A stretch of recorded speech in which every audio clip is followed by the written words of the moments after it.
जीत्या ते हरिदास कहावे। इंद्रिय पांच छठों मन जीत्या ते हरिदास कहावे। इंद्रिय पांच छठों मन जीत्या ते हरिदास कहावे। वाली वस्तु तेने आपे, वाली वस्तु एने आपे। अनंत गणु थई आवे रे विवेकी नर ने एमा विचारीने जोवूं। विवेकी नर ने एमा विचारीने जोवूं। दुर्बल सुदा में आणी दीधा मुष्टि तांदुल मेवा। दुर्बल सुदा में आणी दीधा मुष्टि तांदुल मेवा। दुर्बल सुदा में आणी दीधा मुष्टि तांदुल मेवा। दुर्बल सुदा में आणी दीधा मुष्टि तांदुल मेवा। कंचन मोल कर्या सुखकारी, कंचन मोल कर्या सुखकारी। संत पुरुषनी सेवा रे विवेकी नर ने एमा विचारीने जोवूं। विवेकी नर ने एमा विचारीने जोवूं। द्रौपदीए निज चीर वधेरी बांध्यो हरिने हाथे। द्रौपदीए निज वधेरी बांध्यो हरिने हाथे। ऐ देवानंद कहे भरी सभा मा, देवानंद कहे भरी सभा मा। दीधा दीना ना तेरे विवेकी नर ने एमा विचारीने जोवूं। विवेकी नर ने एमा विचारीने जोवूं। विवेकी नर ने एमा विचारीने जोवूं। विवेकी नर ने एमा विचारीने जोवूं। કે જ્યારે દાન આપતી વખતે સેજ વિચાર કરો પાત્ર બરાબર છે ને. દ્રૌપદીએ પોતાના ચીર ભગવાનને આપ્યા તો 999 એને ચીર પ્રાપ્ત થયા. સુદામાએ 4 મુઠ્ઠી તાંદુલ આપ્યા તો એના મહેલ બની ગયા. એટલે તમારા ઘરે કોઈ ભિખારી આવે ને એ વખતે વિચાર કરજો કે આપણા ઘરે ભિખારી આવ્યો છે, શાના માટે આવ્યો છે. શાસ્ત્રો એવું કહે છે કે દ્વારમ દ્વારમ અટન ભિક્ષુ શિક્ષતે નતુ ભિક્ષતે અદત્વા માદૃશો મા ભૂહો દત્વા ત્વમ ત્વાદૃશો ભવ. ભિખારી આપણા ઘરે આવે ને એ વખતે આપણને શિક્ષા આપવા આવે છે, માગવા નથી આવતો. અને ભિખારી કહે છે કે મેં પેલા આપ્યું ને તો આ દશા થઈ છે, મેં પેલા કોઈને આપ્યું નથી એટલે આ ઘરે ઘરે માગું છું હવે. એટલે આપણને શિખામણ આપવા આવે કે ભાઈ તું આપજે કોકને, જેથી કરીને મારા જેવી તારી દશા ન થાય. એટલે આપણને શિક્ષા આપવા માટે ભિખારી ઘરે આવે છે અને કહે છે કે તમે આપો. ટૂંકમાં બલિરાજાએ આ પ્રમાણે ભગવાનને પોતાનું સર્વસ્વ આપ્યું અને એનું નામ અમર થઈ ગયું. દાનની આગળ બલિ શબ્દ આ પ્રમાણે લાગી ગયો અને બલિરાજાનો યજ્ઞ પૂર્ણ થયો. શુક્રાચાર્ય એ ભગવાનને કહે છે કે તમારા દર્શનથી આ યજ્ઞ પણ પૂર્ણ થયો છે. વામની પોતાના મોટા ભાઈ જે ઇન્દ્ર એમને સ્વર્ગનું રાજ પાછું આપ્યું અને બલિરાજા હવે એ પોતે પોતાના લોકની અંદર સુતળ લોકમાં રહેવા લાગે છે. અહીંયા આગળ આ ચરિત્રની સમાપ્તિ કરી અને આ સ્કંદના છેલ્લા ચરિત્રને હવે કહી રહેલા છે. મત્સ્ય અવતારની કથા કે પાછલા કલ્પમાં બ્રહ્માજી જ્યારે સૂઈ ગયા હતા એ વખતે બ્રહ્માજીના મુખમાંથી હયગ્રીવ નામનો અસુર વેદોને ચોરી ગયો. એ વેદોને પુનઃ પ્રાપ્ત કરવા માટે ભગવાન મત્સ્ય અવતાર ધારણ કરે છે. સત્યવત નામનો એક રાજા કૃતમાલા નદીને કિનારે તર્પણ કરતો હતો અને એની અંજલિમાં એક નાનકડું માછલું આવ્યું અને માછલાને વાચા થઈ કે મને આ અંજલિમાં થોડું ઓછું પડે છે તો તું મને બીજી જગ્યાએ મૂક. અને એ સત્યવ્રત રાજા એને કમંડળમાં મૂકે તો આખું કમંડળ માછલા જ ભરાઈ ગયું, મોટું માછલું થઈ ગયું. અને માછલાએ કહ્યું કે આ કમંડલ હવે નાનું પડે છે તો મને બીજી જગ્યાએ, તો ઘડામાં ઘડો નાનો પડ્યો. ત્યાર પછી કહ્યું કે મને કોઈક મોટી જગ્યાએ તું લઈ જા અને સરોવરમાં એ માછલું નાખ્યું. સરોવરમાં આખું મોટું માછલું થયું તો સરોવરમાં પણ એને હવે નાનું લાગવા માંડ્યું. ત્યાંથી આ સત્યવ્રત રાજાએ સમુદ્રમાં માછલાને પધરાવ્યું અને સમુદ્રની અંદર મોટું સ્વરૂપ ધારણ કર્યું માછલાએ. સત્યવ્રત રાજા કે કોણ છો આપ? એ કે જો હવે 7મા દિવસે પ્રલય થવાનો છે પૃથ્વીનો, એટલે મેં આ અવતાર ધારણ કરેલો છે, મત્સ્ય અવતાર. અને 7મા દિવસે બધું જ ડૂબી જવાનું છે. માટે હું તને કહું છું, ઋષિઓ, મુનિઓ, ઔષધિઓ આ બધું લઈને એક વહાણમાં તું બેસી જજે. અને વહાણની અંદર જ્યારે તું બેસીશ ત્યારે સમુદ્રમાં મોટા મોટા હેલા આવશે પાણીના, કારણ કે આ તો પ્રલય થવાનો છે. અને એ વખતે હું ત્યાં તને દેખાઈશ અને તારે પછી મારા શિંગડે વાસુકી નાગનું દોરડું બાંધી અને વહાણીમાં બાંધી દેવું, અને પછી આપણે સમુદ્રમાં વિહાર કરીશું. અને બરાબર 7મો દિવસ આવ્યો. બ્રહ્માની નિદ્રા આ પ્રમાણે પૂરી થઈ. એવા સંજોગોની અંદર એ બ્રહ્માજી આ પ્રમાણે સૂઈ ગયા છે. પણ નિદ્રા પૂરી થવાને હવે જ્યાં તૈયારી રહેલી છે એમાં પેલું જે વહાણ મોટું ત્યાં દેખાય છે.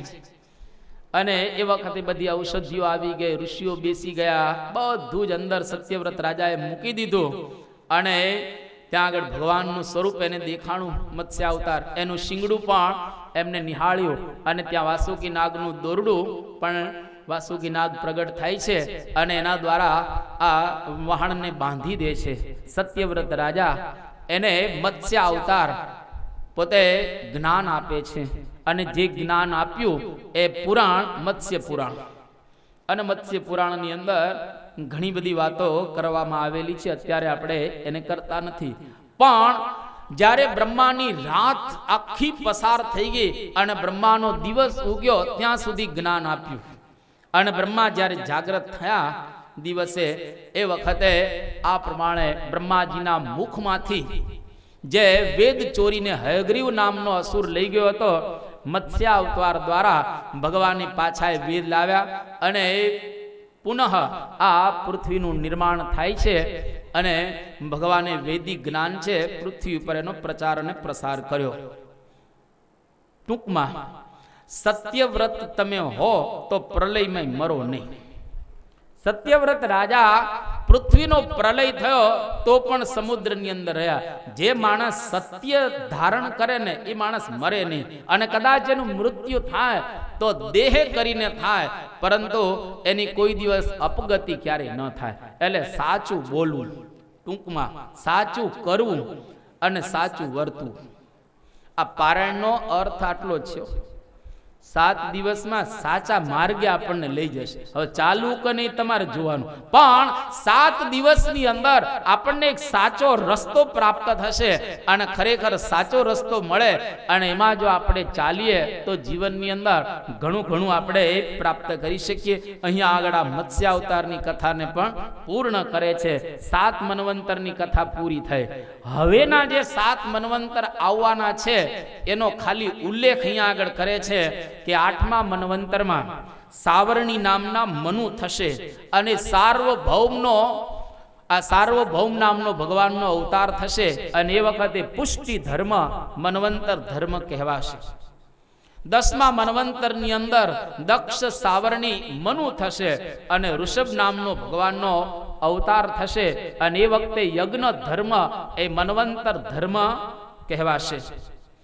10મા મન્વંતરની અંદર બ્રહ્મ સાવરણી નામના મનુ પધારશે અને વિશ્વક્સેન નામનો ભગવાનનો અવતાર થશે અને લોક સુખપ્રદ નામનો મન્વંતર ધર્મ થશે. 11મા મન્વંતરમાં ધર્મ સાવરણી નામના મનુ પધારશે અને ધર્મ સેતુ નામનો ભગવાનનો અવતાર થશે અને સ્માર્ત ધર્મ એટલે કે સ્મૃતિઓના ધર્મ એ મન્વંતર ધર્મ એ વખતે કહેવાશે. 12મા મન્વંતરની અંદર રુદ્ર સાવરણી મનુ બનશે. સ્વધા નામનો ભગવાનનો અવતાર થશે અને અનાસક્ત ધર્મ એ મન્વંતર ધર્મ કહેવાશે. 13મા મન્વંતરની અંદર દેવ સાવરણી નામના મનુ થશે અને ઉપહર્તા નામનો ભગવાનનો અવતાર થશે અને ઉપાસ્ય દેવ પોષક મન્વંતર ધર્મ કહેવાશે. અને છેલ્લા મનુ એ ઇન્દ્ર સાવરણી 14મા મન્વંતરની અંદર પધારશે. બૃહદ ભાનુ નામનો ભગવાનનો અવતાર થશે અને જ્ઞાનનિષ્ઠ ધર્મ એ મન્વંતર ધર્મ એ પ્રમાણે કહેવાશે.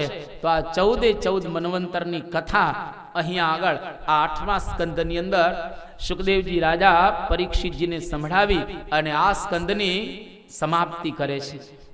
9મા સ્કંદને ઈશાનું કથા કહેવામાં આવે છે. ઈશ એટલે ભગવાન અને અનુ કથા એટલે ઈશને અનુસરનારા ભક્તોની કથા આ સ્કંદની અંદર આવે છે. એના પ્રારંભની અંદર 2 વંશની કથા છે, એક સૂર્ય વંશ અને બીજો ચંદ્ર વંશ.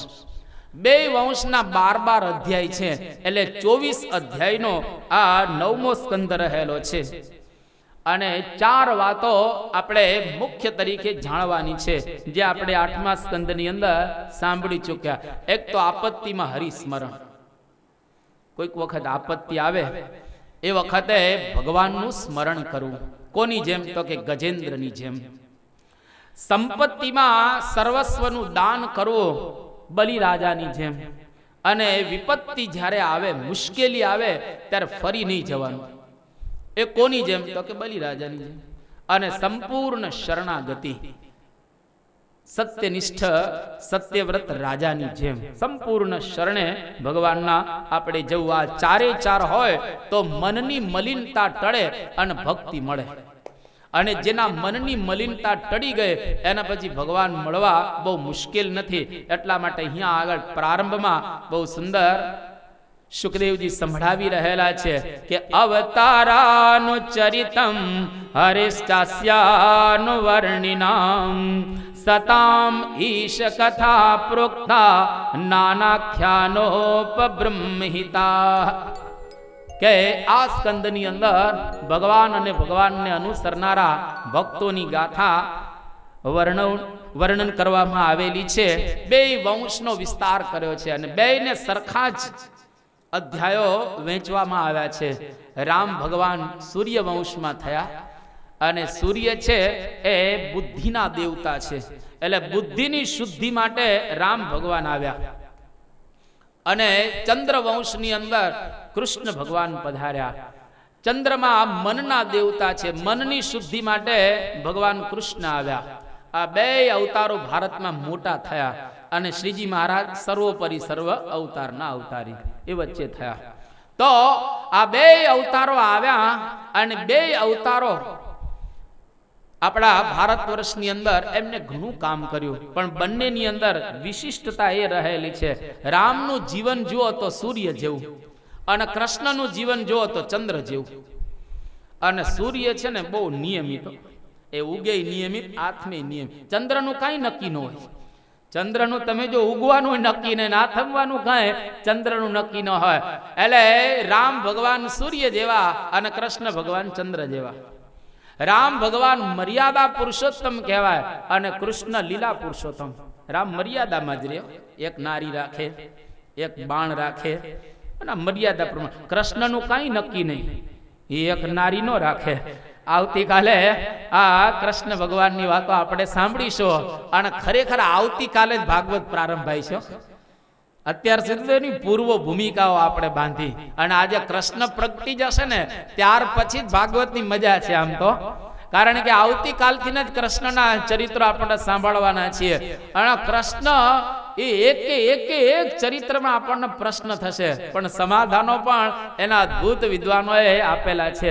એટલે કૃષ્ણ ભગવાનનું જીવન લીલા પુરુષોત્તમ, ગમે ત્યારે લીલા કરે, નક્કી નહીં કાંઈ, પણ રામ મર્યાદામાં જ રહે. સાધકનું જીવન કેવું હોવું જોઈએ એ આપણને રામચંદ્ર ભગવાનના જીવનમાંથી શીખવા મળે. અને સિદ્ધ પુરુષનું કેવું જીવન હોવું જોઈએ એ કૃષ્ણ ભગવાનના જીવનમાંથી આપણને શીખવા મળે. રામનું નામ એ સરળ, સાવ રામનું નામ લખવું હોય તો સરળ રીતે લખી શકાય. કૃષ્ણનું નામ લખવું હોય તો કેટલું આમ અઘરું પડે ને, આમ કરવાનું, વચ્ચે ફાડીઓ કરવાનો, પછી હણકાર કરવાનો. કૃષ્ણને લખવાય અઘરા, રામને લખવાય છે. પણ બહુ સુંદર કહે છે કે રામની મર્યાદાનું કોઈ પાલન કરે ને એને જ કૃષ્ણ મળે. જ્યાં સુધી રામની મર્યાદાનું પાલન ન કરે ને ત્યાં સુધી ભગવાન મળતા નથી. એટલે મર્યાદાનું પાલન થાય તો જ આપણે ભગવાનને મેળવી શકીએ. એમને ભગવાન મળતા હોતા નથી.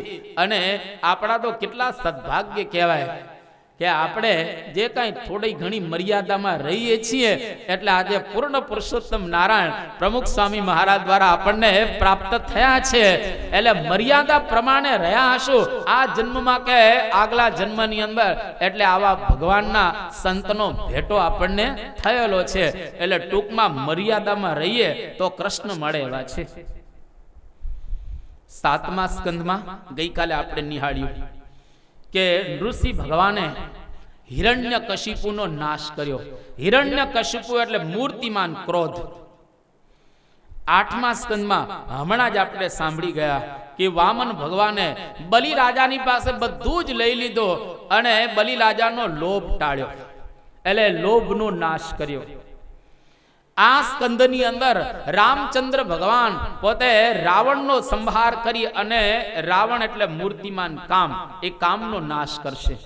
એટલે કામ, ક્રોધ અને લોભ આ ત્રણે ત્રણ મરે અને ત્રણે ત્રણ ટળે તો ભગવાન મળે છે. બાકી ભગવાન કામ, ક્રોધ ને લોભ હોય ત્યાં સુધી કોઈ દિવસ ભગવાન આપણને મળે નહીં. ત્રણે ત્રણ નરકના દ્વાર છે. ત્રિવિધમ નરકસ્યેદમ દ્વારમ નાશનમ આત્મનઃ. આ ગીતાની અંદર કહ્યું કે ત્રણે ત્રણ નરકના દ્વાર છે, કામ, ક્રોધ અને લોભ. આ ત્રણનો ત્યાગ કરવા માટે જ આપણે આ કથા સાંભળી રહેલા છીએ. ખૂણે ખાંચરે લોભ હોય, ખૂણે ખાંચરે ક્રોધ હોય, ખૂણે ખાંચરે કામ હોય, એને આપણે વિદાય આપવી અને ત્રણેય ટળશે તો ભગવાનના આપણને દર્શન થશે. એટલે પૂર્વ ભૂમિકા બાંધી અને આ સ્કંદનો પ્રારંભ કરે છે કે વૈવસ્વત નામના મનુ એના વંશનો વિસ્તાર કરી રહેલા છે કે વૈરાટ નારાયણ થકી બ્રહ્મા ઉત્પન્ન થયા, એના થકી મરીચી ઉત્પન્ન થયા, એના થકી કશ્યપ ઉત્પન્ન થયા અને એના થકી વિવસ્વાન એટલે કે સૂર્ય ઉત્પન્ન થયા અને વિવસ્વાન થકી શ્રાદ્ધદેવ અથવા તો વૈવસ્વત આ પ્રમાણે ઉત્પન્ન થયા, જેનો અત્યારે કાળ ચાલી રહેલો છે. ગીતામાં આ જ પરંપરા બતાવેલી છે. આ જ્ઞાન પરંપરા પણ છે અને આ પુત્ર અને પિતાની પરંપરા પણ રહેલી છે. વૈવસ્વત મનુ એમને કોઈ પુત્ર ન હતા, એટલા માટે એક યજ્ઞ કરવામાં આવ્યો અને યજ્ઞ જ્યારે ચાલુ હતો એ વખતે વિવસ્વાન ત્યાં આગળ બધા હોતા, અધ્વર્યુ, ઉદ્ગાતન, બ્રહ્મા એને વાત કરે છે કે તમે એવી આહુતિ આપજો કે જેના દ્વારા મને પુત્રની પ્રાપ્તિ થાય. એટલે હોતાઓ એ પ્રકારે આહુતિ આપવા તૈયાર થયા. પણ એમના જે ધર્મપત્ની હતા શ્રાદ્ધદેવના, એમણે નક્કી કર્યું કે મારે દીકરી જોઈએ છે. પિતાને દીકરો જોઈતો હતો એટલે એવી આહુતિ આપવાની વાત કરી. માતાને દીકરી જોઈતી હતી એટલે હોતાને આવીને કાનમાં કહી ગયા કે એવી આહુતિ આપજો દીકરી થાય. આ પતિ પત્નીમાં જો સંપ ન હોય ને તો આવું થાય. એટલે ઘરમાં સંપ રાખવું. ઘરની અંદર જો સંપ ન હોય તો પતિ કંઈક જુદું માગે અને પત્ની કંઈક જુદું માગતી હોય છે. તો પત્નીએ આવીને કહ્યું કે મારે દીકરી જોઈએ છે અને એ વખતે બધા હોતાએ દીકરીની આહુતિ આપી અને યજ્ઞની અંદર જે દીકરો ઉત્પન્ન થવાને બદલે ઈલા નામની દીકરી ઉત્પન્ન થઈ. એક વખત દીકરી થઈ ગઈ, શ્રાદ્ધદેવ નારાજ થઈ ગયા અને બધા હોતા ધ્વર્યુને કહે છે કે આ દીકરો થવાને બદલે દીકરી કેમ થઈ? તો કે તમારા ધર્મપત્ની જ આવું કહી ગયા હતા એટલે અમે એવી આહુતિ આપી. અને એ વખતે વશિષ્ઠજીને પ્રાર્થના કરી કે તમે કંઈક દયા કરો, દીકરો કરી દો. તો દીકરીમાંથી દીકરો બનાવી દીધો, સુદ્યુમ્ન. જો અત્યારે આ ભાગવતની વાતો આપણને આમ જુદી લાગે કે દીકરીમાં દીકરો બની જાય, પણ બને છે. આજે તમે વિશ્વની અંદર જો કંઈક વાંચતા હો કે ઇન્ટરનેટ તમે જોતા હો તો તમે જોજો કેટલાય કેસીસ આવા બને છે, દીકરામાંથી દીકરી બની ગઈ અને દીકરીમાંથી દીકરો બની ગયો. આવા કેસ ઘણા બધા અત્યારના જમાનામાં વર્તમાન કાળે જોવા મળે છે. આ તો હજારો વર્ષ પહેલાનો પ્રસંગ રહેલો છે. પણ ટૂંકમાં પતિ ને પત્નીમાં સંપ નહોતો એટલે આ પ્રકારે પુત્રીની પ્રાપ્તિ થઈ અને એમાંથી સુદ્યુમ્ન પુત્ર થઈ ગયો. એક વખત સુદ્યુમ્ન પોતાના ઘોડા અનુચરો એની સાથે શિકારે ગયો હવે શિકારે ગયો તો એક સ્થાન એવું આવ્યું કે જ્યાં આગળ એ પ્રવેશ કરે છે એ ભૂખંડમાં, તો જેટલા ઘોડા હતા બધા ઘોડીઓ થઈ ગઈ, એના અનુચરો હતા બધા સ્ત્રી બની ગયા, અને પોતે સુદ્યુમ્નમાંથી પાછો સ્ત્રી બની ગયો. એ વખતે સુખદેવજી રાજા પરીક્ષિતજીને જ્યારે સંભળાવતા તો પરીક્ષિતે પ્રશ્ન પૂછ્યો કે ભગવાન, એ ભૂખંડમાં આવો ગુણ કેમ વર્તતો હતો કે પુરુષ જાય એટલે સ્ત્રી બની જાય? ત્યારે સુખદેવજી કહે છે કે એક વખત શંકર ભગવાન આ ભૂખંડની અંદર રહેતા હતા, અને એમાં પાર્વતીજીની સાથે શંકર ભગવાન બેઠેલા. હવે પાર્વતીજી એકલા જ હતા અને ભગવાન શંકર એની સાથે આ બેઠેલા હતા, અને ઋષિઓ દર્શને આવે છે એટલે પાર્વતીજી એકદમ શરમાઈ ગયા. એટલે શંકર ભગવાને કહ્યું કે આની અંદર જેટલા પુરુષો પ્રવેશ કરશે ને બધા સ્ત્રી બની જશે. એટલે પાર્વતીજીને કોઈ પણ પ્રકારની શરમ ન લાગે, અને એવા સંજોગોમાં એને ભગવાને શંકરે એ પ્રકારે આ ભૂખંડની અંદર વરદાન આપી દીધું હતું, એટલે બધા સ્ત્રી બની ગયા. હવે આ સ્ત્રી બની ગયો સુદ્યુમ્ન. જો બ્રહ્માજી એને સ્ત્રી બનાવી, અને વશિષ્ઠના સંકલ્પે સ્ત્રીમાંથી પાછો સુદ્યુમ્ન પુરુષ બન્યો. હવે શંકર ભગવાનને પ્રાર્થના કરે છે કે તમે કંઈક આ પ્રમાણે દયા કરો, આ સ્ત્રી બની ગયો. શંકર ભગવાન કે આ સ્ત્રી બની ગયો ને તો હવે એવું કરી એક મહિનો સ્ત્રી રહેશે ને 1 મહિનો પુરુષ રહેશે. તો બધું આ શંકર ભગવાન એવા આશીર્વાદ આપે, આશીર્વાદથી બધું શક્ય થઈ શકે. પણ ટૂંકમાં હવે આ જે સુદ્યુમ્ન એ પોતે ત્યાં આગળ ફરતો હતો, અને એવા સંજોગોની અંદર એ પોતે ત્યાં ભૂખંડની અંદર એમને પોતે એક સ્ત્રીની સાથે, પોતે સ્ત્રી હતો ત્યારે બુદ્ધની સાથે એના લગ્ન થાય છે, અને પુરુરવા નામનો એમને એક પુત્ર પ્રાપ્ત થાય છે, અને બીજો ગઈ નામનો એમને આ પ્રમાણે પુત્ર પ્રાપ્ત થાય છે. પણ હવે આ રાજા સુદ્યુમ્ન 1 મહિનો સ્ત્રી રહે ને 1 મહિનો પુરુષ રહે, એટલે પ્રજા એનું અભિવાદન કરતી ન હતી, એટલે એને વૈરાગ્ય ઉત્પન્ન થયો, અને એના દ્વારા એ જંગલની અંદર જાય છે, ભગવાનની આરાધના એ કરે છે. વિવસ્વાન કેતા શ્રાદ્ધદેવ પોતે આ પ્રમાણે એને પ્રજા વિશેષ ઉત્પન્ન થયેલી નથી, એટલે પુનઃ એ ભગવાનને પ્રાર્થના કરે છે. 100 વર્ષ સુધી તપશ્ચર્યા કરી, અને એને અંતે એને 10 દીકરા થયા. સૌથી મોટા ઇક્ષ્વાકુ, ત્યાર પછી નૃગ, શર્યાતિ, દિષ્ટ, દૃષ્ટ, કરુષ, નરિષ્યંત, પુષદ્ર, નભગ અને કવિ, આ 10 પુત્રોના આખ્યાન ટૂંકમાં એ વર્ણન કરેલા છે. એની અંદર વિશેષ આપણે પ્રવેશ ન કરતા. પુષદ્ર એ ગાયની રક્ષા કરતા હતા, અને આ પ્રમાણે પોતે બહુ પવિત્ર હતા. કવિ નાનપણથી જ એ નિસ્પૃહી હતા. કરુષ છે એ બ્રાહ્મણ ભક્ત હતા, અને દૃષ્ટ એ પોતે ખૂબ જ સંસ્કારી હતા, અને નૃગ છે એ પણ સંસ્કારી હતા.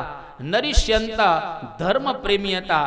દિષ્ટ છે એ પોતે મહાન ગુણકારી હતા, અને એના વખતની અંદર મરુત નામના રાજાએ એક બહુ જ મોટો યજ્ઞ કરેલો, જે યજ્ઞની પ્રસાદીમાંથી કૃષ્ણ ભગવાને યુધિષ્ઠિરના 3 યજ્ઞો કરેલા.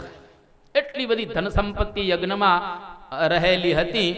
તો એનું આખ્યાન અહીંયા આગળ સમાપ્ત કરીને 8મા પુત્ર શર્યાતિ એ વેદના મહાન વિદ્વાન હતા. અંગીરા ગોત્રની અંદર એની ઉત્પત્તિ થયેલી હતી, અને એને એક સુકન્યા હતી જે રૂપના અંબાર હતી. એક વખત શર્યાતિ રાજા પોતાની કન્યાની સાથે અનુચરો સૈનિકોની સાથે જંગલમાં ગયા, અને આ સુકન્યા એક રાફડાની અંદર 2 ટગર આમ ચડકતી વસ્તુ જોઈ. એટલે સુકન્યા હાથમાં સૂડ લઈ અને એ ભોંકે છે, અને એમાંથી લોહી નીકળ્યું, અને લોહી નીકળ્યું એટલે કન્યા ગભરાઈ ગયા. એ કે આ સૂડ ભોંકીને લોહી કેમ નીકળ્યું અંદર? પણ એ રાફડાની અંદર ચ્યવન ઋષિ હતા, અને જ્યારે સુકન્યા પોતાના પિતાની પાસે આવી તો બધાને ઝાડા પેશાબ બંધ થઈ ગયેલા. કારણ કે ચ્યવન ઋષિએ સંકલ્પ કરેલો કે જેને મારી આંખો ફોડી નાખી એના કુટુંબના એની સાથે ના હોય ને બધાને ઝાડા પેશાબ બંધ થાય. બધાને ઝાડા પેશાબ બંધ થઈ ગયા. હવે ઝાડા ને પેશાબ બંધ થાય એટલે બહુમાં બહુ તો 1-2 કલાક, એથી વધારે કંઈ પછી અકળામણ થવા માંડે. એટલે બધાને એકદમ અકળામણ થવા લાગી. એટલે એમના પિતાશ્રી વિચાર કરે છે, શરિયાતી રાજા, કે કોઈકનો અપરાધ થઈ ગયો લાગે છે. એ વખતે આ સુકન્યાએ કહ્યું કે પિતાશ્રી, મેં આ બે સૂડો ભોંકી અને એમાંથી લોહી નીકળ્યું. બધા ત્યાં આગળ આવ્યા અને જોયું, અને રાફડો જ્યારે ખોદવામાં આવ્યો તેમાંથી ચ્યવન ઋષિ નીકળ્યા. વર્ષોથી તપશ્ચર્યા કરતા હતા, ઉપર રાફડો થઈ ગયો હતો. અને એમાંથી જ્યારે બહાર નીકળ્યા ત્યારે ચ્યવન ઋષિને કહેવામાં આવ્યું કે માગો માગો, અમારાથી જે ભૂલ થઈ ગઈ છે એના પ્રાયશ્ચિત રૂપે તમારી જે ઈચ્છા હોય તો માગી લો. ત્યારે ચ્યવન ઋષિ કહે છે કે જેને મારી આંખો ફોડી નાખી એ કન્યાના મારી જોડે લગ્ન કરાવો. તકલીફ નહીં. વર્ષો સુધી સાધના કરી, રાફડા થઈ ગયા, તો પણ પરણવાના સંકલ્પ ગયા નહીં. એટલા માટે બ્રહ્માનંદ સ્વામીએ બહુ સરસ વાત કરી કે યા તૃષ્ણા, આ તૃષ્ણા કે વાસના ટાળવી બહુ અઘરી છે. રાફડો થઈ જવો સહેલો છે. કે યા તૃષ્ણા બલવંતી જહાં જગ રાકરુ રાવ કો નાચ નચાવે. યા તૃષ્ણા બલવંતી જહાં જગ રાકરુ રાવ કો નાચ નચાવે. યા તૃષ્ણા બલવંતી જહાં જગ રાકરુ રાવ કો નાચ નચાવે. યા તૃષ્ણા બલવંતી જહાં જગ રાકરુ રાવ કો નાચ નચાવે. દેવ અદેવ યાહી કરી નાચત, નાચત ઇન્દ્ર સુરેશ કહાવે. દેવ અદેવ યાહી કરી નાચત, નાચત ઇન્દ્ર સુરેશ કહાવે. દેવ અદેવ યાહી કરી નાચત, નાચત ઇન્દ્ર સુરેશ કહાવે. યાહી કરી નાચત, નાચત ઇન્દ્ર સુરેશ કહાવે.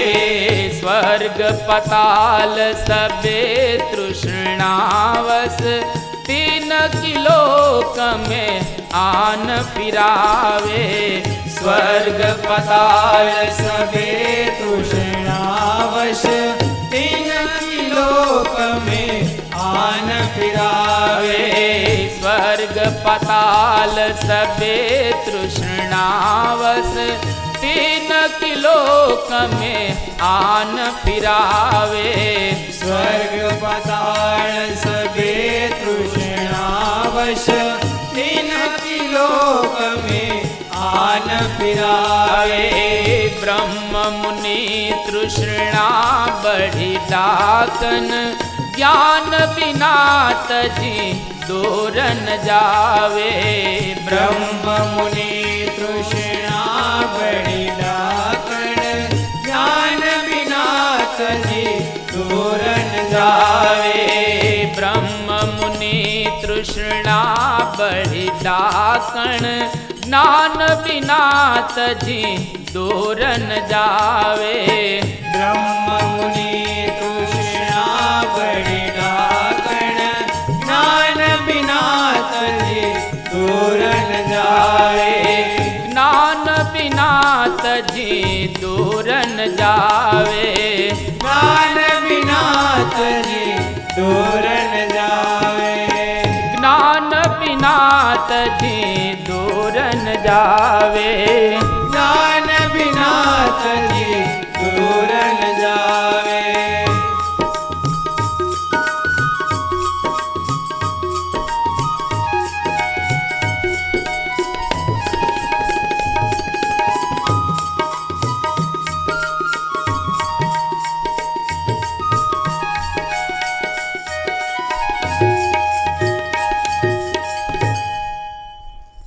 મોટા મોટાને તૃષ્ણાએ હેરાન કરેલા છે.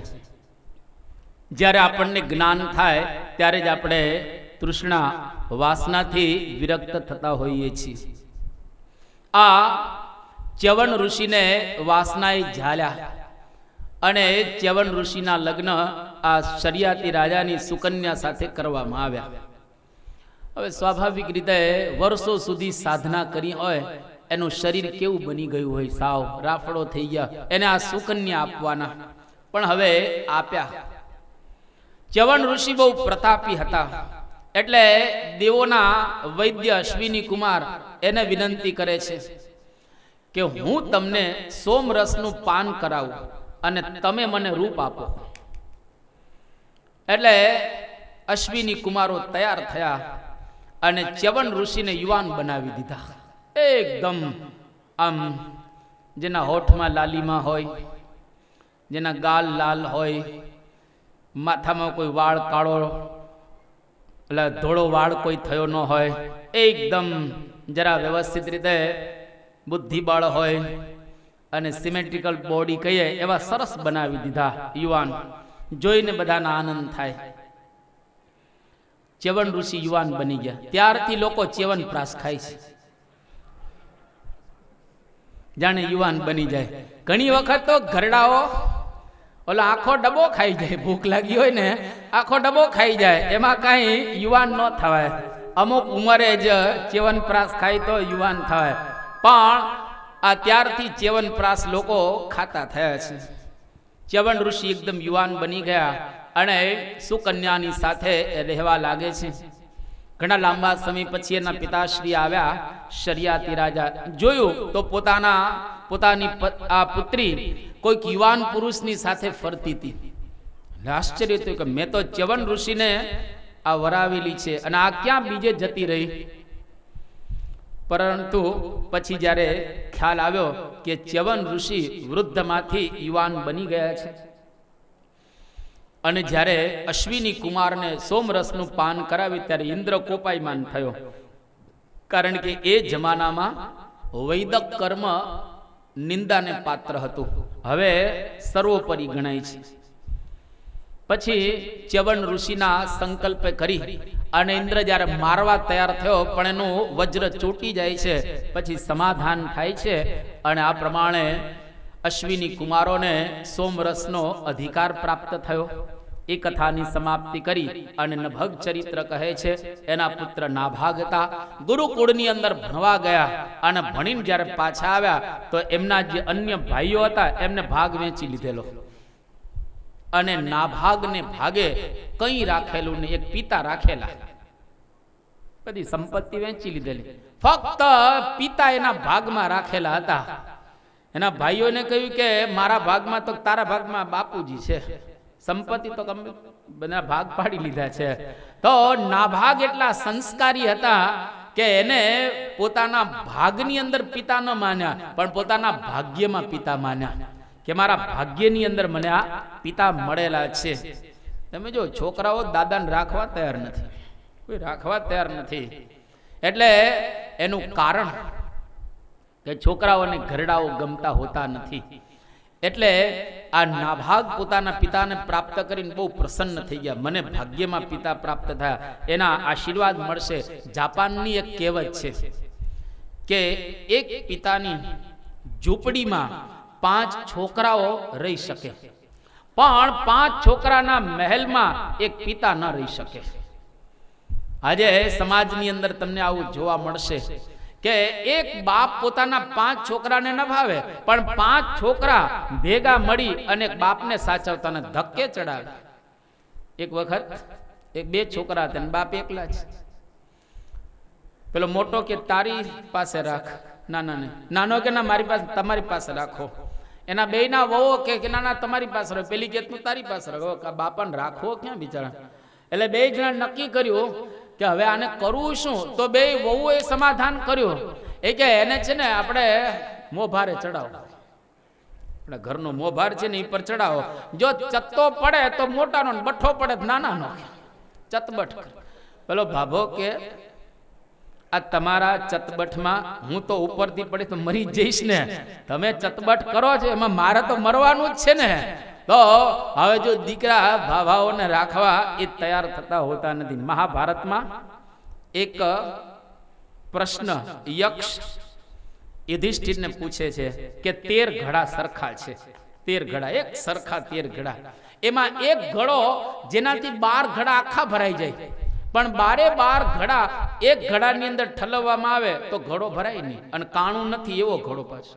અને જવાબ તો યક્ષ બહુ સુંદર પ્રશ્ન પૂછે છે, અને યુધિષ્ઠિરે જવાબ અદ્ભુત આપ્યો કે એક બાપ 12 ઘડા એટલે 12 છોકરાને નિભાવી શકે, 12 છોકરાથી એક બાપ નિભાવી શકાતા નથી. આ બહુ જ સમાજમાં ગુરુ છે. હમણાં એક અમદાવાદનો પ્રસંગ બન્યો, એક 70 વર્ષના ડોક્ટર એમના ધર્મપત્નીની સાથે હોસ્પિટલની અંદર ગયા, અને જ્યારે પાછા ઘરે આવ્યા તો છોકરાએ, એકનો એક છોકરો હતો, છોકરાએ ઘરનો દરવાજો બંધ કરી દીધો અને બાપાને કહ્યું કે હવે તમારે જ્યાં જવું હોય ત્યાં જજો, આ ઘર તમારા માટે નથી. 70 વર્ષના ડોક્ટર વિચાર કરે છે, અને એ વખતે વિચાર એને આવ્યો કે ખરેખર હવે આ કળિયુગ આવી ગયો છે, મને કળિયુગનો સાક્ષાત અનુભવ હવે થઈ રહેલો છે. તો આપણા પિતા એને ક્યારેય ભાગ્યની અંદર ભાગમાં માનવાના નહીં, પરંતુ ભાગ્યમાં માનવા, કારણ કે પિતા જેવી કોઈ દુનિયામાં સંપત્તિ નથી. પિતા જેના ઘરે રહે ને એના જેવું કોઈ મંગળ ન ગણાય. જે પુત્રની સાથે પિતા રહે ને, સમજી લઉં પુત્રના બહુ જ મોટા ભાગ્ય હોય ત્યારે જ પિતા એની સાથે રહે. પરંતુ આજે બધા મોડર્ન થઈ ગયા છે, લોકો રાખવા તૈયાર નથી દીકરાને, અને એનું કારણ થોડુંક ડોસાય છે, થોડુંક વધારે નહીં. જ્યારે દીકરાના ઘરે રહે તો જરા વ્યવસ્થિત સ્વભાવને સરખા રાખીને રહેવું, રહેતાય આવડવું જોઈએ. દીકરા અને દીકરીઓ, વહુ, અરે તમારી સેવા કરતા થાકી જાય જો તમને રહેતા આવડે તો. સવારમાં ઉઠે ત્યાંથી ગડફા કાઢ કરે અને માગ્યા રાખે, પછી નો ઓલા લોકો સાચવે. સવારમાં શાંતિથી ઉઠો ને, તમારે ક્યાં હવે ખેતર જવાનું છે, હવે ખેતરે કઈ જવાનું, પ્રેમથી ઉઠો અને દીકરા દીકરીના વખાણ કરો, તમારા છોકરાની કંઈક પ્રશંસા કરો, પુત્ર વધુ જે આપે એ ધીમે રહીને ખાઈ લો. અને કદાચ જો કંઈક તમારે સૂચન કરવાનું હોય તો કેવું કે બેટા આજે મને આ જરાક તીખું લાગ્યું છે, તને કેવું લાગે છે? ભલે ઓલાય કે ને એને લાગ્યું હોય તો કે હા થોડુંક દાદા તીખું હતું, તો બેટા જો થઈ શકે એવું હોય તો કાલે થોડુંક મોડું કરી શકશો? હવે તમે આટલું પ્રેમથી એને કહો તો પુત્ર વધુ પ્રેમથી કરી આપે તમને આ મોળું, પણ જરા તીખું ભાડો ને તમારો પીતો આસમાને ચડે. તારા બાપે આવું શીખવાડ્યું છે? તારા બાપે આવું તને શીખવાડ્યું? હવે આવા શબ્દો તમે કહો એટલે તમને જે કાંઈ થોડું ઘણું આપતા હોય એ બધું બંધ થાય. એટલે કંઈ સૂચનો કરવાના હોય તો પ્રેમથી અને હેતથી જો તમે એને સૂચનો કરો તો પ્રેમથી દાદાઓને આ પ્રમાણે રાખતા હોય છે. અહીંયા આગળ પિતાને ભાગ્યમાં મેળવી, હવે ધન સંપત્તિ તો એની પાસે હતી નહીં, એટલે નાભાગ હવે ધન સંપત્તિ મેળવવા માટે પ્રયત્ન કરી રહ્યો છે. એના પિતાશ્રી એને કહ્યું કે બેટા, આંગીરસ ગોત્રની અંદર બ્રાહ્મણો અત્યારે યજ્ઞ કરે છે, અને દર 6ઠા દિવસે દ્વાદશાહ યજ્ઞ છે આ, અને 6ઠા દિવસે એ લોકો વૈશ્વદેવ સંબંધી સૂક્ત બોલવામાં ભૂલ કરે છે. અને તું તો વિદ્વાન છે, ગુરુકુળમાં ભણીને આવ્યો છે, તને સંસ્કૃત સારી રીતે આવડે છે, તો એ લોકોને જઈ અને આ સૂક્ત બતાવ, એટલે એનો યજ્ઞ પૂરો થશે. યજ્ઞ પૂરો થઈ ગયા પછી જે જન સંપત્તિ વધશે એ તને આપશે. આ છોકરો ગયો આંગીરસ ગોત્રના બ્રાહ્મણોની પાસે. યજ્ઞમાં 6ઠે દિવસે ભૂલ કરતા હતા, એ વિશ્વદેવ સંબંધી સૂક્ત બહુ સારી રીતે બોલ્યા, એટલે યજ્ઞ સંપૂર્ણ થયો. અને યજ્ઞને અંતે જે કંઈ વધે એ આ નાભાગને આપ્યું. નાભાગ ધન સંપત્તિ એટલી બધી પ્રાપ્ત કરે છે, લઈને જ્યારે જતા હતા ત્યાં કાળો પુરુષ પ્રગટ થયો અને કહ્યું કે આ સંપત્તિ તો કે મને બ્રાહ્મણો આપી છે, એ કે તારી નથી મારી છે. કેમ? તો કે યજ્ઞની શેષ છે, પ્રસાદી છે, યજ્ઞને અંતે જે કાંઈ હોય મારું કહેવાય. કે તું કોણ છે? તો કે તું તારા બાપને પૂછી આવ જા પેલા. એટલે છોકરો પૂછવા આવ્યો અને એના બાપે કહ્યું કે બેટા, યજ્ઞને અંતે જે કંઈ સંપત્તિ વધે એ શંકરની છે, શંકરનો ભાગ છે, માટે આપી દેજે. એટલે આ છોકરાએ શંકરને સંપત્તિ આપી દીધી, જે પુરુષ હતા એને. શંકર ભગવાન પ્રસન્ન થઈ ગયા. એ કે તું સાચું બોલ્યો ને, તારો બાપે સાચું બોલ્યો, એટલે જ્યાં આ બધી સંપત્તિ તારી. તો સંપત્તિના ઢેર થઈ ગયા આ નાભાગને ત્યાં. જો એને પિતા સાચવ્યા તો સંપત્તિ પ્રાપ્ત થઈ. એટલા માટે કહ્યું કે ભૂલો ભલે બીજું બધું, મા બાપને ભૂલશો નહીં. અત્યારે સમાજમાં આ કીર્તનો ઉપર બધા બહુ પ્રવચનો ચાલુ થયા છે અને પારાયણો પણ ચાલુ થઈને જરૂર છે કે ભૂલો ભલે બીજું બધું, મા બાપને ભૂલશો નહીં. અગણિત છે ઉપકાર એના, એ કદી વિસરશો નહીં. લાખો કમાતા હો ભલે, કરોડો કે લાખો તમે કમાતા હો, પણ મા બાપ જેથી ના ઠર્યા એ લાખ નહીં પણ રાખ છે, એ માનવું ભૂલશો નહીં. કરોડો ને લાખો રૂપિયા તમને મળતા હોય, પણ તમારા મા બાપ જો એનાથી રાજી ન થાય તો એ લાખ ન કહેવાય, એ રાખ કહેવાય. પેલા મા બાપની આંતરડીને બરાબર ઠારવી, અને જેના ઘરે દાદા ને દાદીમાં હોય એની આંતરડી જો એ ઠારે તો એનું ઘર ધન્ય બની જાય. અત્યારે તમે પારાયણ સાંભળો છો 4.5 દિવસથી. આજે જ્યારે તમે ઘરે જાઓ ને, હમણાં આપણે પારાયણ તો પૂર્ણ થશે, 7 દિવસ હમણાં પૂર્ણ થઈ જવાના છે, પણ આજથી જ એક નિયમ રાખજો. તમે ઘરમાં જઈ અને તમારા દાદા ને દાદી જો જીવતા હોય તો સવારના પહોરમાં એના આશીર્વાદ લેજો, એને નમજો વ્યવસ્થિત. ભલે તમે 50 વર્ષના હોય અને તમારા દાદા ને દાદીમાં 75 વર્ષના હોય, એના વ્યવસ્થિત આશીર્વાદ લેજો. અને તમારી ઉપર હાથ મૂકે ને ત્યાં સુધી નમતા રહેજો. હાથ મૂકે ઉપર, પછી આ તમે ઊભા થજો. અને જો આવી રીતે કરશો તો મને એવું લાગે છે કે તાજ પર નહીં રહે, તાજ પર અક્ષરધામ બની જશે. આ ગામની અંદર બધાના ઘરે આવું એક વાતાવરણ જો સર્જાઈ જાય તો કેટલું ગામ મંગલ થઈ જાય. અને જો તમારા માતા ને પિતા જીવતા ન હોય તો એનો જે ફોટો હોય, ફોટાને પ્રણામ કરજો, ફોટાને પગે લાગજો. અને જો તમે તમારા મા બાપને પગે લાગશો તો યાદ રાખજો, તમારા દીકરા ને દીકરી તમને પગે લાગશે, નહીતર તમારા દીકરા ને દીકરી એ તમને પગે નહીં લાગે. એટલે તમારે કોકને પગે લાગવું પડશે, જો તમારે કોઈકને પગે લગાડવા હોય તો. એટલે પ્રમુખ સ્વામી મહારાજ ઘણી વખત એમના આશીર્વાદમાં કહે છે કે માતૃદેવો ભવ, પિતૃદેવો ભવ, આચાર્ય દેવો ભવ, અતિથિ દેવો ભવ. આપણી ભારત વર્ષની એક ભાવના હતી અને ધીરે ધીરે આ ભાવના ભૂલાઈ રહેલી છે. એટલે પુનઃ જાગૃત કરવા માટે આવા કાર્યક્રમો રહેલા છે. અને આવા કાર્યક્રમ દ્વારા પુનઃ આપણી આ જે ભાવના છે એ જાગૃત થશે. અને જો ખરેખર ભાવના જાગૃત થાય તો આપણું ઘર છે એકદમ મંગલ થઈ જાય. કેટલું વાતાવરણ ઘરનું સારું લાગે. બાકી અત્યારે ઘર ભાંગી ગયા છે. દિવાલો સારી છે, સોફા સેટ સારા છે, ટીવીના બોક્સ સારા છે, અને રાચ રચીલું પણ ઘણું સારું છે, પરંતુ ઘર બધા ભાંગી ગયા છે. એનું કારણ કે દાદા દાદીઓને, માતા પિતાને માન આપવામાં આવતું નથી. પણ આપણા શાસ્ત્રો શું કહે છે? આ શ્લોક દરેકના ઘરે કોતરાવીને રાખવા જેવો છે, દરેકની દિવાલમાં આ શ્લોક રાખવા જેવો છે કે માતા ગંગા સમમ તીર્થમ પિતા પુષ્કરમેવ ચ કેદારાભમ ગુરુ પ્રોક્તમ માતા તીર્થમ પુનઃ પુનઃ. કે માતા ગંગા સમાન તીર્થ છે. ગંગાજીમાં સ્નાન કરવા માટે તમે અહીંયા આગળથી જાઓ છો, પણ તમારા ઘરે માતા છે ને એ જ ગંગા છે. એના જેવું બીજું તીર્થ કયું?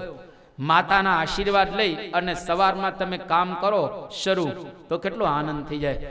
અમે બેંગ્લોર ભણતા હતા 1991 ને 92, અને ત્યાર પછી અમે 93 ને 94 2 વર્ષ બેંગ્લોર રહ્યા. ત્યાં બેંગ્લોરની અંદર આપણા એક નગીનભાઈ કરીને હરિભક્ત ધામમાં ગયા. હમણાં આ હરિભક્તની ઉંમર લગભગ 55 વર્ષની આજુબાજુ હતી અમે જ્યારે ભણતા હતા ત્યારે. અને નગીનભાઈ એક વખત અમને એને સંદેશો આપ્યો રડતા રડતા કે મારી માતા ધામમાં જતા રહ્યા. એની ઉંમર 75 ની આજુબાજુ હતી. હવે આ સ્ત્રી હતા એટલે સંતો તો ત્યાં સ્વાભાવિક રીતે ઘરે જાય નહીં, ત્યાં આગળ ધૂન કરી સંતાશ્રમમાં કે મહારાજ એમને પોતાની સેવામાં રાખે. અને નગીનભાઈ ના ઘરે પછી સંતો જાય છે અને માતાને વડાવી દીધા પછી ત્યાં આગળ 3 દિવસની કથા પણ થઈ. અને નગીનભાઈ રડતા બંધ ન થાય. અમે કહું નગીનભાઈ 75 વર્ષના માતુશ્રી ધામમાં ગયા, હવે શું રડવાનું બહુ. ત્યારે નગીનભાઈ કહ્યું કે સ્વામી, દરરોજ હું જ્યારે દુકાને જાઉં તો દુકાને જતા પહેલા મારી જે માં એના ખોડામાં હું માથું મૂકું અને માં મને વાલથી એનો હાથ થોડોક સમય મારા માથા ઉપર મૂકી રાખે અને માતાના આશીર્વાદ લઈ અને દરરોજ હું દુકાને જતો. હવે આવતીકાલે હું કોના ખોડામાં માથું મૂકીશ? મારી માં તો ગયા, હવે કોના ખોડામાં હું માથું મૂકીશ? એ માને હું યાદ કરું છું એટલે મને રડવું આવે છે. જો આને કહેવાય પુત્ર.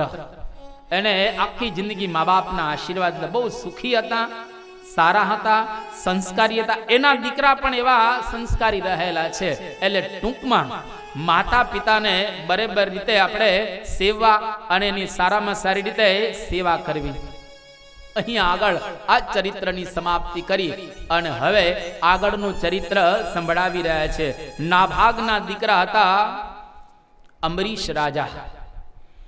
અને અંબરીશ રાજા પોતે બહુ જ પવિત્ર હતા. શિક્ષાપત્રીમાં શ્રીજી મહારાજે અંબરીશ રાજાને યાદ કર્યા છે કે યે ત્વંબરીશવદ ભક્તા સ્યુર્યાત્મ નિવેદિનઃ તેશ્ચ માનસ પૂજાંતમ કાર્યમ ઉક્ત ક્રમેણ વહી. કે જેવી રીતે અંબરીશ રાજાએ આત્મનિવેદી ભક્તિ કરી એવી રીતે અમારા હરિભક્તોએ આત્મનિવેદી ભક્તિ કરવી. અંબરીશ પોતે રાજા હોવા છતાં તન અને મન ભગવાનની સેવામાં હંમેશને માટે પોતે રાખતા હતા. કઈ રીતે? તો અહીંયા આગળ સુખદેવજી રાજા પરીક્ષિતજીને સંભળાવી રહ્યા છે કે સવે મનઃ કૃષ્ણ પદારવિંદયો વચાંસી વૈકુંઠ ગુણાનુવર્ણને કરો હરિર્મંદિરમાર્જનાદિષુ શ્રુતિમ ચકારાચ્યુત સત્કથોદય. આ પ્રમાણે અંબરીશ રાજા પોતે વર્તતા હતા કે ઠાકોરજીની સેવા પોતે જાતે જ કરતા.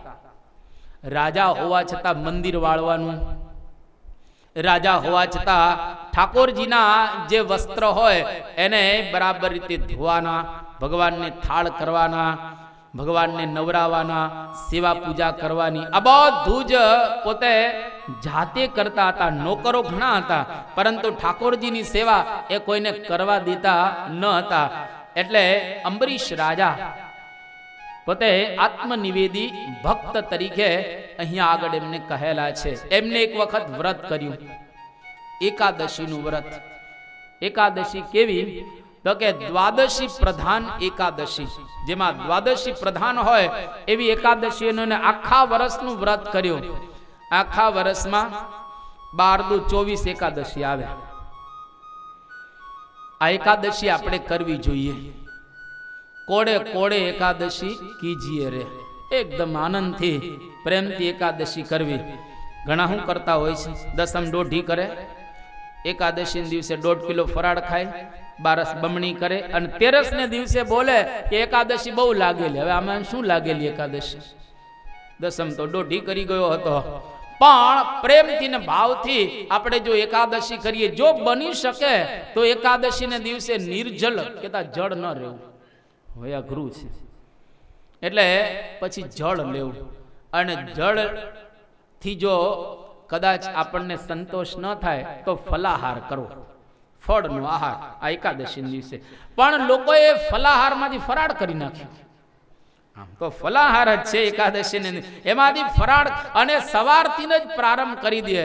એ રાજગરાનો શીરો ને, સોજીનો શીરો ને, જાત જાતની ચીકીઓ ને, પછી કેળા ખાય ને, દૂધ પીવે ને, પછી ઘણું બધું એકાદશી ને દિવસે આ પ્રમાણે ખાઈ જાય. આમ નોર્મલ ખાતો હોય ને એના કરતા વધારે ખાઈ જાય. ઘણી વખત 3 ગણું ખાઈ જતો હોય છે એના કરતા તો આવું એકાદશીનું આ પ્રમાણે એ વ્રત કરે. પણ આ રાજા બહુ પવિત્ર હતા એટલે એને દ્વાદશી પ્રધાન એકાદશીનું બહુ સુંદર વ્રત કર્યું. આખા વર્ષનું વ્રત પૂરું થઈ ગયું અને વ્રતનું ઉજવણું કરવાનું હતું. અને ઉજવતા પહેલા એને દાન આપવાનું હોય એટલે બધાને દાન આપ્યું. અને પારણા કરવા માટે રાજા બેઠા. જેવા પારણા કરવા બેઠા એ જ વખતે દુર્વાસા આવ્યા ત્યાં આગળ. અને દુર્વાસા આવીને ઓમ નમો નારાયણાય. દુર્વાસા તો મૂર્તિમાન ક્રોધ. એટલે અંબરીશ રાજાએ કહ્યું કે આવો આવો પધારો, તમારા માટે આ ભોજન રાખેલા છે. તો દુર્વાસા કે અમારે હજુ સ્નાન કરવાનું બાકી છે, અમે સ્નાન કરીને આવીએ પછી આપણે પારણા કરીએ. તો દુર્વાસા ઋષિ સ્નાન કરવા માટે શિષ્ય મંડળની સાથે ગયા. હવે ભેંસ, ભામણ ને ભાજી ત્રણે પાણી દેખીને રાજી. ભામણ પાણી જોવે ને એટલે નાયા જ રાખે, ભેંસે પાણી જોવે એટલે નાયા જ રાખે, અને ભાજીને પણ પાણી વધારે જોઈએ. દુર્વાસા ઋષિ તો બ્રાહ્મણ હતા એટલે એ સ્નાન કર્યા રાખ્યું. ખબર ન પડી કે પારણાનો સમય હવે વ્યતીત થઈ રહેલો છે. અને આ બાજુ અંબરીશ રાજા ચિંતા કરે છે, બ્રાહ્મણો પણ ચિંતા કરે છે કે જ્યાં સુધી દ્વાદશી છે ત્યાં સુધી પારણા થઈ જવા જોઈએ. અને જો દ્વાદશી પૂરી થઈ જાય તો પછી આખા વર્ષની એકાદશીનું ફળ આ રાજાને પ્રાપ્ત નહીં થાય. એટલે હવે કરવું શું? તો અંબરીશ રાજા કહે આપણે પાણી પી લઈએ, બીજા પારણા નથી કરવા, ખાલી અભક્ષણમ પાણી પી લે.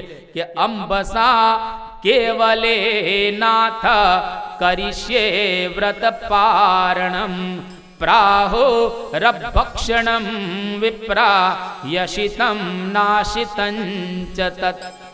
એટલે કે આપણે પાણી પી લે એટલે એને પારણા કર્યા કહેવાય, પારણા ન પણ કર્યા કહેવાય. આ વચ્ચેનો માર્ગ કાઢ્યો. અને જ્યાં અંબરીશ રાજાએ પાણી પીધું ત્યાં જ દુર્વાસા શિષ્ય મંડળની સાથે આવ્યા. અને દુર્વાસાને ખ્યાલ આવ્યો કે મારી ગેરહાજરીમાં આ રાજાએ પારણા કરી નાખ્યા. હવે દુર્વાસાનો ક્રોધ તો કેટલો ભયંકર, મૂર્તિમાન ક્રોધ. અને એ દુર્વાસા ઋષિ એટલો બધો ભયંકર અંબરીશ રાજા ઉપર ક્રોધ કરે છે. અને એની જટા એકદમ ખોલી, અને જેવી જટા ખોલીને તો એમાંથી કૃત્યા ઉત્પન્ન થઈ. અને કૃત્યા ને દુર્વાસાએ કહ્યું કે આ અંબરીશને તું મારી નાખ. મારી ગેરહાજરીમાં પારણા કરી લીધા. અને પેલી કૃત્યા મારવા જાય છે અંબરીશ રાજાને. એ વખતે ભગવાને તો અંબરીશ રાજાની રક્ષામાં સુદર્શન ચક્ર મૂકેલો. અને ભગવાને સુદર્શન ચક્રને યાદ કરીને કૃત્યાને કહ્યું આ સુદર્શન ચક્રને કે કૃત્યાને તો હમણાં મારી નાખે. એટલે સુદર્શન ચક્ર કૃત્યાને મારી નાખે છે. અને એ સુદર્શન ચક્ર કૃત્યાને મારી અને દુર્વાસાની પાછળ પડ્યું. દુર્વાસા ગભરાઈ ગયા કે એક તો મરી, હવે મારો વારો. એટલે દુર્વાસા દોડતા દોડતા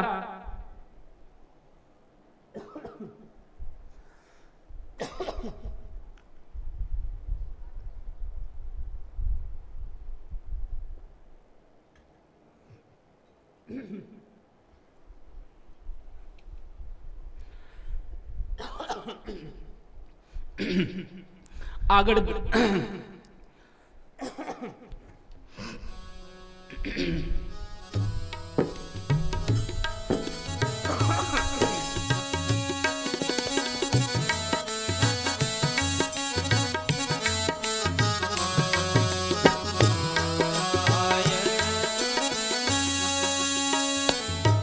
આ દુર્વાસા ઋષિ એ પોતે આગળ આગળ જાય છે ને પેલું સુદર્શન ચક્ર છે એની પાછળ પાછળ આવે છે.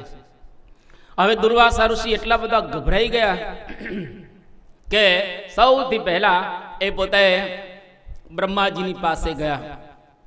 બ્રહ્માજી કે ભાઈ આ મારું કામ નહીં, અને તમે છે ને શંકર ભગવાનની પાસે જાઓ.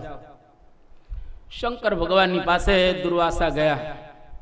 એવા સંજોગોની અંદર શંકર ભગવાન કે ભાઈ આ મારું કામ નહીં રોકવાનું, તમે વિષ્ણુ ભગવાનની પાસે જાઓ, જેનું આ સુદર્શન ચક્ર રહેલું છે એની પાસે તમે જઈ અને એને વિનંતી કરો. એટલે દુર્વાસા ઋષિ આગળ, પાછળ પાછળ પેલું સુદર્શન ચક્ર અને વિષ્ણુ ભગવાનની પાસે ગયા. વિષ્ણુ ભગવાનને કહ્યું કે આ તમારું સુદર્શન ચક્ર તમે જેને પાછું વાળો. વિષ્ણુ ભગવાન કે હવે મારા હાથમાં નથી આ, મેં તો અંબરીશ રાજાની સેવામાં આ સુદર્શન ચક્ર મૂકી દીધેલું છે. હવે જો આ સુદર્શન ચક્રને શાંત કરવું હોય તો તમારે અંબરીશ રાજાની પાસે જવું પડશે, કારણ કે હું તો ભક્ત પરાધીન રહેલો છું. મેં તો ભક્તને માટે મારું સર્વસ્વ યાહોમ કરી દીધેલું છે. એટલે આ દુર્વાસા ઋષિ અંબરીશ રાજાની પાસે આવે છે. ભગવાને બહુ સુંદર વાત કરી કે સાધવો હૃદયમ મહ્યમ સાધુનામ હૃદયત્વહમ મદન્યતે ન જાનન્તે નાહમ તેભ્યો મનાગપી. કે સાધુ પુરુષો મારું હૃદય રહેલા છે, અને જે મારા સાધુને હેરાન કરે, ભગવાન કે એમાં હું કંઈ કરી ન શકું અને એના કુળની સાથે એનો સંહાર કરું. એમ કહી અને ભગવાન દુર્વાસાને કહે છે કે જાઓ અંબરીશ પાસે. અને અંબરીશ રાજાની પાસે જ્યારે દુર્વાસા આવ્યા, એવા સંજોગોની અંદર દુર્વાસા ઋષિ અંબરીશ રાજાને પ્રાર્થના કરે છે કે ભગવાન, આ તમારું જે સુદર્શન ચક્ર છે એને શાંત કરો. ત્યારે અંબરીશ રાજા દુર્વાસા પ્રત્યે અદ્ભુત બોલે છે કે જ્યારે દુર્વાસાજી તમે આવ્યા હતા મારા ઘરે, એ વખતે જેવો ભાવ હતો, જેવો પ્રેમ હતો, જેવી લાગણી હતી, એવી ને એવી લાગણી જો અદ્યાપી પર્યંત સચવાયેલી હોય તો આ સુદર્શન ચક્રનું તેજ શાંત થાય. હવે કેટલા સમય પછી આવેલા હતા તો કે 1 વર્ષ પછી. આ 1 વર્ષ લાગેલું, અત્યારે આપણે તરત મિનિટમાં આવી ગયા, પણ 1 વર્ષ સુધી દુર્વાસા ઋષિ આ પ્રમાણે ફરેલા હતા. અને 1 વર્ષને અંતે અંબરીશ રાજાની પાસે પોતે આવ્યા. અને અંબરીશ રાજા આ પ્રમાણે જ્યારે બોલ્યા, સુદર્શન ચક્રનું તેજ એકદમ શાંત થયું. અને ત્યાર પછી દુર્વાસાની સાથે અંબરીશ રાજાએ પારણા કર્યા. તો અહીં આગળ ભગવાન પોતે પોતાના ભક્તોની રક્ષા માટે હંમેશા સુદર્શન ચક્ર રાખતા હોય છે. તો ક્યારેય ભક્તનો અપરાધ ન થઈ જાય એને આપણે બરાબર રીતે સાચવવું જોઈએ. કોક વખત જો આપણાથી ભક્તની સેવા ન થાય તો એની ચિંતા નહીં કરવાની, પરંતુ ભક્તનો અપરાધ આપણાથી કોઈ દિવસ થવો ન જોઈએ. એટલા માટે સંતોએ એના કાવ્યની અંદર બહુ સુંદર ગાયેલું છે કે જ્યારે આપણે ભગવાનની સેવા કરતા હોઈએ એ વખતે આપણાથી કદાચ કોઈ ભક્તનો અપરાધ થઈ જાય તો એના દ્વારા ભગવાન રાજી ન થાય. આપણે ભક્તને જો કુરાજી કરીએ તો એના દ્વારા ભલે ભગવાનની સેવા કરતા હોઈએ તો પણ ભગવાન આપણી પર કુરાજી થઈ જાય. અને ભગવાને તો પોતાના ભક્તોની સેવા માટે બધું જ કરેલું છે. એટલા માટે બ્રહ્માનંદ સ્વામી કે મુક્તાનંદ સ્વામી જેવા સંતોએ ગાયો કે નારદ મેરે સંત સે અધિક ન કોઈ. ભગવાન કહે છે કે મારા સંતથી મારા માટે કોઈ અધિક રહેલું નથી. મમ ઉર સંતારો મેં સંતન ઉર વાસ કરું સ્થિર હોય. નારદ મેરે સંત સે અધિક ન કોઈ. મારા સંતથી અધિક મારા માટે કોઈ રહેલું નથી. એ પ્રમાણે ભગવાને કહેલું છે. તો અહીં આગળ આ દુર્વાસાનું આખ્યાન એને પણ એ પૂર્ણ આપણે કરીએ છીએ. અને આખ્યાનની સમાપ્તિ કરતા અહીંયા આગળ સુખદેવજી બહુ સુંદર કહે છે કે અહો અનંત દાસાનામ મહત્વમ દૃષ્ટમ અદ્ય મેં. એકદમ દુર્વાસા હલી ગયા અને બોલવા લાગ્યા કે ખરેખર આજે મને ખ્યાલ આવ્યો કે ભગવાનના દાસનો કેવો મહિમા હોય, ખરેખર ભગવાનના દાસ કેવા હોવા જોઈએ. એ આજે આ દુર્વાસા પોતે સારી રીતે સમજી શક્યા. એટલા માટે કોઈ દિવસ ભક્તનો ક્યારેય અપરાધ ન થાય એ પણ આપણે જોવું. અને આ આખ્યાનમાંથી એક જ વસ્તુ આપણે ગ્રહણ કરવાની કે અંબરીશ રાજા જેવી આત્મનિવેદી ભક્તિ કરવી. જે રીતે અંબરીશ રાજા ભક્તિ કરતા હતા એવી રીતે આપણે આત્મનિવેદી ભક્ત બનવું. આજે એવી આત્મનિવેદી ભક્તિ જો આપણે જોવી હોય તો પ્રમુખ સ્વામી મહારાજમાંથી એવી આત્મનિવેદી ભક્તિ આપણને જોવા મળશે. અતિશય ભગવાન પ્રત્યે એને ભાવના રહેલી છે અને ઠાકોરજી પ્રમુખ સ્વામી મહારાજ પોતાની સાથે રાખે છે. યોગીજી મહારાજ ધામમાં ગયા પછી પ્રમુખ સ્વામી મહારાજની પાસે આ ઠાકોરજીની મૂર્તિ રહેલી છે. કેટલા આત્મીય ભાવથી ઠાકોરજીની સેવા અને પૂજા સ્વામી બાપા કરે છે આપણે જાણીએ છીએ. દેશ વિદેશમાં જાય તો ક્યારેય ઠાકોરજીને ભૂલે નહીં. એ સુવર્ણ તુલાના પલ્લામાં બેસવાનું હોય તો પહેલા ઠાકોરજીને બેસાડે અને પછી પોતે બેસે. એ પ્લેનમાં બેસવાનું હોય તો ઠાકોરજીને પહેલા બેસાડે અને પોતે પછી બેસે. જ્યારે કેનેડાની અંદર એમનું પાર્લામેન્ટમાં સ્વાગત કરવામાં આવ્યું અને પેલા સ્પીકરે કહ્યું કે હિન્દુસ્તાનથી એક સંત આવ્યા છે પ્રમુખ સ્વામી મહારાજ, એ હવે ઊભા થશે, આપણે એના દર્શન કરીશું.